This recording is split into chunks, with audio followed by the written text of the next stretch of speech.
ছজন মুসলিম ছেলের গলা থেকে মুখটা আলাদা করে দিয়েছে এই একা হিন্দু।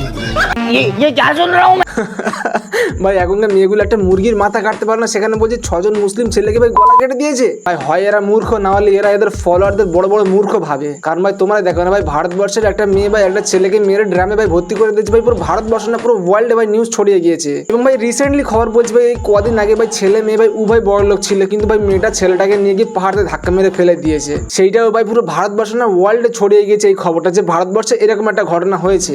কিন্তু ভাই এইটা নিয়ে আমি কোনো ক্রিয়েটার বলো ভাই কোনো নিউজ চ্যানেলে দেখিনি যে এটা নিয়ে ভিডিও বানাতে। ভাই সত্যি যদি এই ঘটনাটা ঘটতে ভাই ভারতবর্ষে না পুরো পৃথিবীতে খবরটা ছড়িয়ে পড়তো যে একটা মেয়ে 6টা ছেলের গলা কেটে দিয়েছে। এই একটা দুটো হলে মানা যায়, ভাই 6টা একবারে তাও কেউ বুঝতে পারেনি। হোয়াট এ কোইন্সিডেন্স ভাই। ভাই যে এই ভিডিওটা বানাচ্ছে সে যদি বলতো আমি দিনে 10 বার হ্যান্ডেল মেরে রেকর্ড করেছি, তাও ভাই মানা যেত। এই রাস্তায় হাত দেখে ভবিষ্যৎবাণী করে দিতেন ভাই, সেই সব ব্যবসা উঠে গেছে। ওই জন্য সোশ্যাল মিডিয়ায় ভবিষ্যৎবাণী করছে।